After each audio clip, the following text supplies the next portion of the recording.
అందరికీ నమస్తే అండి. రాజమండ్రికి చెందిన వెంకటరత్నం పేరు కొంచెం మార్చాను. వయసు 56 సంవత్సరాలు. నిన్నగాక మొన్న రాజమండ్రిలో డెల్టా హాస్పిటల్కి వెళ్ళారంట. వెళ్తే అన్ని రకాల పరీక్షలు చేసి స్కానింగ్లు అవి ఇవి చేసి కడుపులో కణితి ఉంది, ఆ కణితి తొలగించాలి, ఆపరేషన్ చేసి ఇది ఆరోగ్యశ్రీలోకి వస్తుంది, ఆరోగ్యశ్రీ ద్వారా చేయించుకుంటారా డబ్బులు పెడతారా అని అడిగారంట. లేదండి మాకు వైట్ రేషన్ కార్డే, మేము డబ్బులు పెట్టుకోలేము, ఆరోగ్యశ్రీనే అని చెప్పారంట. చెప్తే ఆరోగ్యశ్రీ ద్వారా అయితే ఇప్పుడు మేము చెయ్యం, ప్రస్తుతానికి చర్చలు జరుగుతున్నాయి ప్రభుత్వంతో, మాకు బిల్లులు బోల్డని పెండింగ్ ఉన్నాయి, సో సోమవారం మీరు రండి అని చెప్పి పేషెంట్లను పంపించేశారు. ఆపరేషన్ వాయిదా వేశారు. ఆ పేషెంట్ దాదాపుగా నెల రోజుల నుంచి ఆ హాస్పిటల్కి తిరిగి అన్ని రిపోర్ట్లు అన్ని టెస్టులు చేయించుకొని అన్ని స్కానింగ్లు చేయించుకొని ఫోన్లో ఆపరేషన్ చేస్తారు, స్కాన్ చేస్తారు, కడుపులో కణితి తీసేస్తారు, రిలాక్స్ అయిపోవచ్చు అంటే బిల్లులు పెండింగ్ ఉన్నాయి కాబట్టి ప్రభుత్వం బకాయి పెట్టింది కాబట్టి లేదన్నారు. ఇలా ఒక 100 ఉదాహరణలు ఉన్నాయి.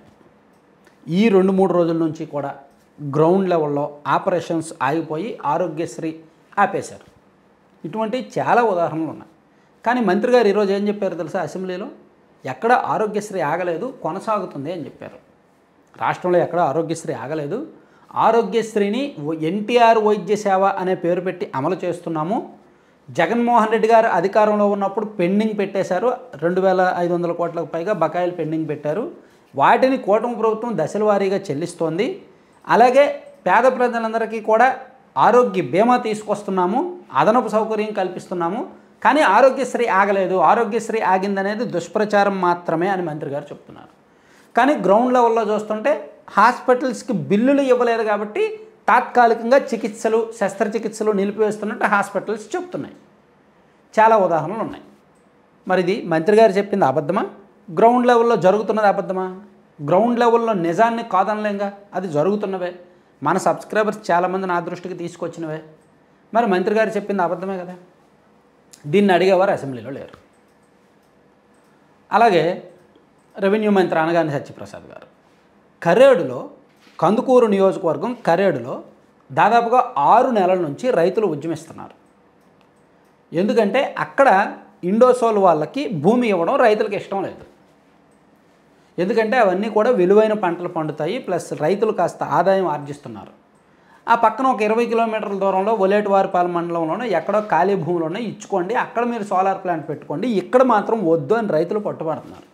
వాళ్ళ మీద కేసులు పెట్టారు, అరెస్టులు చేశారు. అయినా సరే రైతులు వెనక్కి తగ్గట్లేదు, ఆగట్లేదు.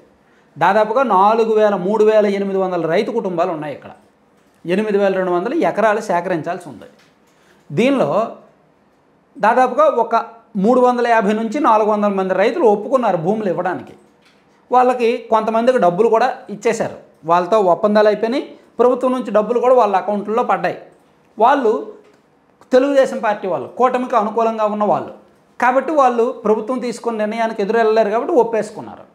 కానీ 90% ఆఫ్ ఫార్మర్స్ ఇన్ ఫీల్డ్ కరేడ్లో గ్రౌండ్లో ప్రభుత్వ నిర్ణయానికి వ్యతిరేకంగానే ఉన్నారు, భూసేకరణకు వ్యతిరేకంగానే ఉన్నారు. కానీ నిన్న అసెంబ్లీలో మంత్రి గారు మాత్రం కరేడులో రైతులు ఒప్పుకుంటున్నారు, రైతుల అనుమతితోనే భూసేకరణ చేస్తున్నాము, 8,200 ఎకరాలు కూడా తీసుకుంటాము, అంతా సానుకూలంగా ఉంది అని చెప్తున్నారు. సో గ్రౌండ్ లెవెల్లోనేమో రోజు గొడవలు జరుగుతున్నాయి, ఆందోళనలు జరుగుతున్నాయి, ఉద్యమం జరుగుతుంది, అరెస్టులు జరుగుతున్నాయి, కేసులు పెడుతున్నారు, పోలీసులు వస్తున్నారు. కానీ అసెంబ్లీలో మంత్రి గారేమో ఇలా చెప్తున్నారు. సో ఇక్కడ పొంతన ఉండట్లా. ఇలా అనేక అంశాలు ఉన్నాయి. యూరియా సప్లైలో వ్యవసాయ శాఖ మంత్రి గారు మాట్లాడింది కావచ్చు, కరెంటు విషయంలో ఈ విద్యుత్ శాఖ మంత్రి గారు మాట్లాడింది కావచ్చు. ఇలా గ్రౌండ్ లెవెల్లో ఉన్న సమస్యలకి అసెంబ్లీలో మంత్రులు మాట్లాడుతున్న మాటలకి పొంతన ఉండట్లేదు. దీనికి ఒకటి, అసెంబ్లీలో ఇలా మాట్లాడుతున్నప్పుడు అక్కడ మీరు చెప్తున్నది తప్పు అని చెప్పేవాళ్ళు ఎవరూ లేరు. ఉన్న వాళ్ళందరూ ఒకే పక్షం, అధికార పక్షం, వ్యతిరేక పక్షం వాళ్ళు ఎవరూ లేరు. అది ఒకటో రీజను. రెండో రీజన్ ఏంటంటే వాస్తవాలు బయటకు రానివ్వట్ల. వైసీపీ వాళ్ళు నిజమైన సమస్యలను వదిలేసి, గాలికి వదిలేసి ఫేక్ ప్రచారాలు చేస్తున్నారు. సో దానివలన ఈ వర్గాలకు, నిజమైన సమస్యలు ఉన్న వర్గాలకు సరిగ్గా ఇవి అందట్లేదన్నమాట. సో ఆ సమస్య చాలా స్పష్టంగా కనిపిస్తోంది రాష్ట్రంలో. అనేక వర్గాలకు ఇబ్బందులు ఎదురవుతున్నాయి, అనేక సమస్యలు ఉన్నాయి రాష్ట్రంలో. కానీ సరైన వాయిస్ లేకపోవడం వలన, సరైన రెస్పాన్సిబిలిటీ లేకపోవడం వలన వీళ్ళు అబద్ధాలు ప్రచారం చేసుకోవడం వలన ఇబ్బంది జరుగుతుందన్నమాట. సో ఇదే రిపీట్ అయితే మాత్రం అన్ని వర్గాల్లో కొంచెం ప్రభుత్వం మీద వ్యతిరేకత పెరిగే అవకాశం ఉంటుంది. అందుకే క్షేత్రస్థాయిలో వాస్తవాలను ఆఫ్ ది రికార్డ్ అయినా సరే అంగీకరించి సెట్ చేసుకుంటే మంచిది.